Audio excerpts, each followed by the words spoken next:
స్వాతంత్ర సమరయోధుడు వడ్డే ఓబన్న జీవితం యువతకు స్ఫూర్తిదాయకమని జేసీ మొగిలి వెంకటేశ్వర్లు అన్నారు.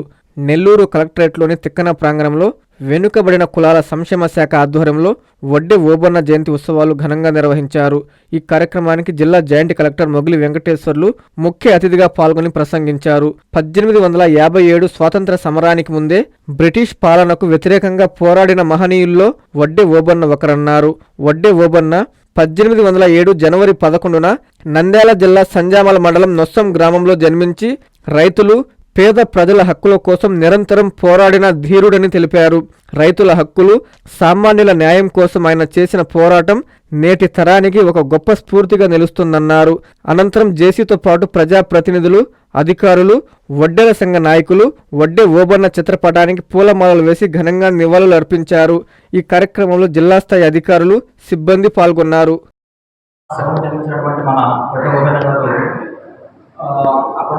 ఏదైతే మనకి కర్నూలు ప్రాంతంలో వారు జన్మించడం జరిగిందో రేవతి ఏరియా అనుకుంటుంది. రేనాటి ప్రాంతంలో ప్రస్తుతం నంద్యాల జిల్లాలో అది ఉంది. అక్కడ ఉన్నటువంటి మహనీయ వ్యక్తి ధైర్య సాహసాలతోటి అక్కడ లోపల జరుగుతున్నటువంటి అన్యాయాన్ని, ముఖ్యంగా సంచార జాతి అయినటువంటి మన వడ్డెల జాతి, అదేవిధంగా ఉన్నటువంటి యానలు కానివ్వండి, బోయలు కానివ్వండి, వీరి తరఫున పోరాటం చేసి ఎంతో ధైర్యశాస్త్రం ప్రదర్శించి వారికి సపోర్ట్గా అక్కడ ప్రజాసంబంధంగా పోరాటం చేయడం జరిగింది. అప్పుడున్న నాయకులు ఎవరైతే ఉన్నారో పెద్ద నాయకులు విఆర్ నరసింహారెడ్డి గారి అనుసరిగా ముందు అక్కడ జరుగుతున్న అరాచకాన్ని అడ్డుకుంటూ ఎంతో సర్వీస్ చేయడం జరిగింది పబ్లిక్కి. అది దృష్టిలో పెట్టుకొని ఏదైనప్పటికీ కూడా దాదాపుగా 279 years తర్వాత వారి యొక్క జయంతిని రాష్ట్ర పండుగ జరుపుకోవడానికి నిర్ణయించడానికి కూడా చాలా సంతోషకరం. ఆ విధంగా మనం ఇది రెండవది ఈరోజు జరుపుకోవడం జరుగుతూ ఉంది. అయితే ఇక్కడ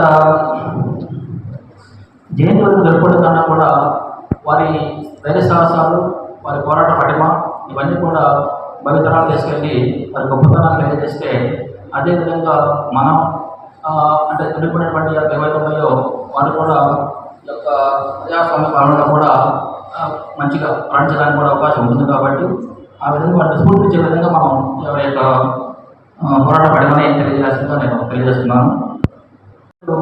రిప్రజెంటేషన్ లోపల ఇస్తే మనం ప్రభుత్వం డిస్కస్ చేసి అవి సాల్వ్ చేసుకోవడానికి ప్రయత్నం చేస్తాము. అదేవిధంగా మనకి డీసీ భవన్ కూడా మన జిల్లాలో ఆల్రెడీ కన్స్ట్రక్షన్ స్టార్ట్ చేశారు. మధ్యలో నిధులు లేకపోవడం వల్ల మనకు అది ఆగిపోవడం జరిగింది. అది కూడా ప్రయత్నం జరుగుతూ ఉంది. త్వరలో అది కూడా అనౌన్స్మెంట్ వస్తుంది మనకి. కాబట్టి మీకున్న సమస్యలు ఏవైతే ఉన్నాయో అవన్నీ కూడా వెంటనే ఇస్తే మేము ప్రభుత్వం తీసుకెళ్తాము. మీకు అందరూ కూడా న్యాయం చేస్తానికి మా ముందు సహకారం చేస్తామని చెప్పేసి తెలియజేసుకుంటూ సెలవు. Thank you.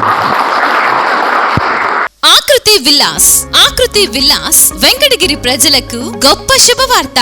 మన వెంకటగిరి పట్టణంలో మొట్టమొదటిసారిగా ధన్యభూమి డెవలపర్స్ వారిచే సహజ సిద్ధమైన ప్రకృతి ఒడిలో 5.5 ఎకరాల విస్తీర్ణంలో అన్ని ఆధునిక వసతులతో మీకు నచ్చిన విధంగా పూర్తి వాస్తుతో విశాలమైన గదులతో 87 లగ్జరీ డూప్లెక్స్ 3 bedrooms విల్లాస్ నిర్మించబడుచున్నాయి. మా ప్రత్యేకతలు: విశాలమైన బ్లాక్ టాప్ రోడ్లు, చుట్టూ సోలార్ ఫెన్సింగ్ తో కూడిన కాంపౌండ్ వాల్, కట్టుదిట్టమైన భద్రతా వ్యవస్థ, children's play area, swimming pool, badminton court, basketball court, cricket net practice, విశాలమైన పార్కులు, ఫౌంటైన్లు, వినాయక టెంపుల్ మరియు multipurpose function hall, gym, indoor games కలిగిన క్లబ్ హౌస్. సంప్రదించండి. మా address Akriti Vilas, opposite to Nagaravanam park, Bharat petrol bunk ప్రక్కన, వెంకటగిరి తిరుపతి హైవే రోడ్.